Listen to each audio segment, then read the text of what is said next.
လေဆာလိုက်ကြောင်းကင်မရာမှာအဆက်ပြောက်တွေဖြစ်နေပြီလားတခါတလေရှိုးပွဲတွေဖြောပြပွဲတွေရောက်တဲ့အခါကျွန်တော်တို့ရဲ့ဖုန်းနဲ့ဓာတ်ပုံတွေဗီဒီယိုတွေရိုက်တတ်ကြပါတယ်အဲ့ဒီလိုရိုက်ပြီးတဲ့အခါမှာလည်းကျွန်တော်တို့ဒီဖုန်းရဲ့ကင်မရာမှာအဆက်အပြောက်တွေထင်နေတာမျိုးလိုင်းစင်းတွေထင်နေတာမျိုးလည်းကြုံရတတ်ပါတယ်ဒီလိုဖြစ်ရတာက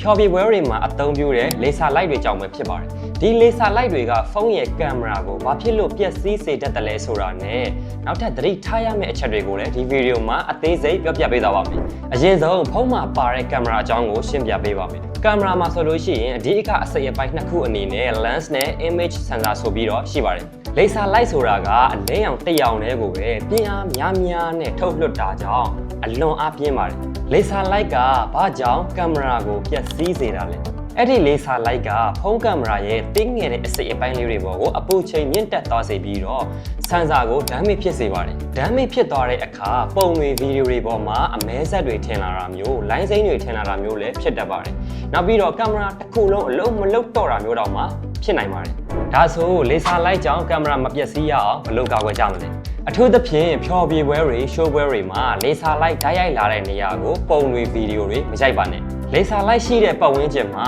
ကင်မရာကိုမလုံအပ်ပဲအကြာကြီးမဖွင့်ထားပါနဲ့လေဆာလိုက်ရှိတဲ့နေရာမှာ zoom ဆွဲပြီးရိုက်ကူးမယ်ဆိုလို့ရှိရင်ဆန်ဆာကိုပုံမပျက်စီးစေနိုင်တာကြောင့်အတက်နိုင်ဆုံး zoom ဆွဲပြီးမရိုက်ပါနဲ့ဒီအချက်တွေကိုသိထားမယ်ဆိုရင်တော့ကိုယ့်ရဲ့ဖုန်းကင်မရာကိုလေဆာလိုက်တွေရဲ့အန်ဒီရယ်ကနေကာကွယ်ပေးနိုင်မှာပဲဖြစ်ပါတယ်နှစ်သိကူဖြောပြပွဲတွေမှာပျော်ပျော်ပါပါအမှတ်တရလေးတွေဖန်တီးရင်ကိုယ့်ရဲ့ဖုန်းလေးကိုလည်းဂရုစိုက်ဖို့မမေ့ပါနဲ့နော်